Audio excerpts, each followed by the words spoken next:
This global tension is, of course, affecting us in terms economically.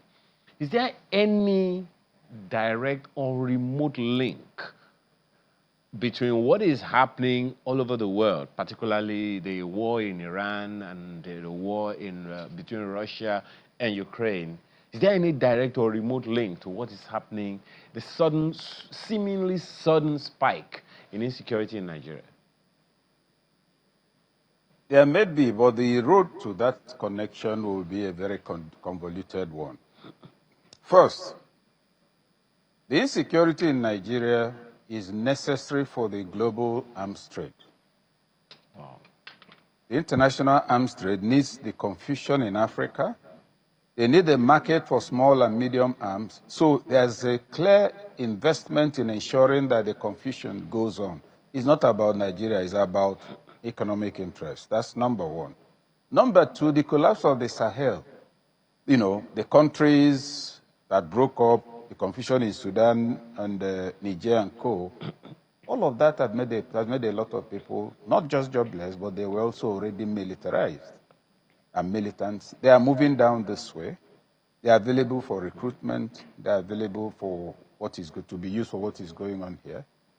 Then you also look at the minerals trade, solid minerals trade internationally, globally. The syndicate sees Nigeria as a soft target for what it's doing.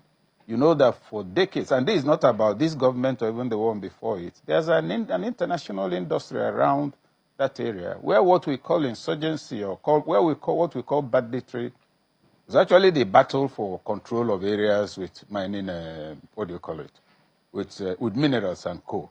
So that is going on continuously. But what confounds everybody, including myself, and I'm sure you, is that if you take inventory of the events of the last 1 month, 6 weeks, you'll ask yourself, how many senior military officers, soldiers, military facilities have been attacked routinely? And this, when it's contained, you say, oh, military repels so and so. Yes, they've repelled them, but for me, the issue is that they shouldn't be there in the first place. And then government will say, oh, this will not happen again. 40 minutes later, it happens in another place. I don't understand the complete lack of control. You recall that under Buhari, it was, this is unacceptable. On a word occasions, this is, and all of that. Then you ask command chiefs to relocate. We had that in Jos.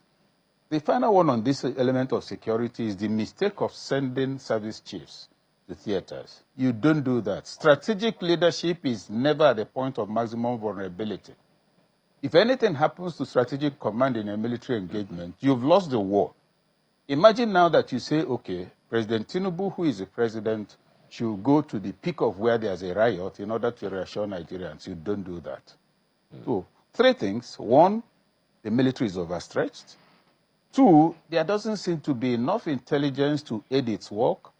3, the military is also underappreciated because Nigerians imagine that once you say military, there's an automatic solution.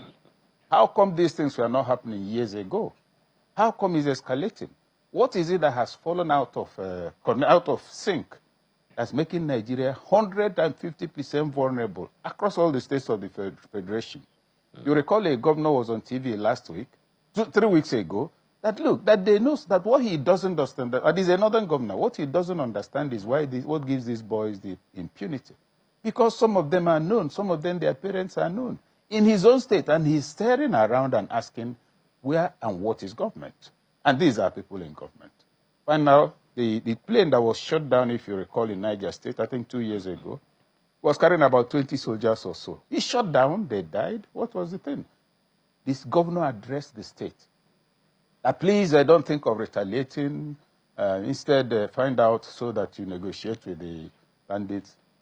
Ayo, if I tell you I understand this, then I'm on drugs.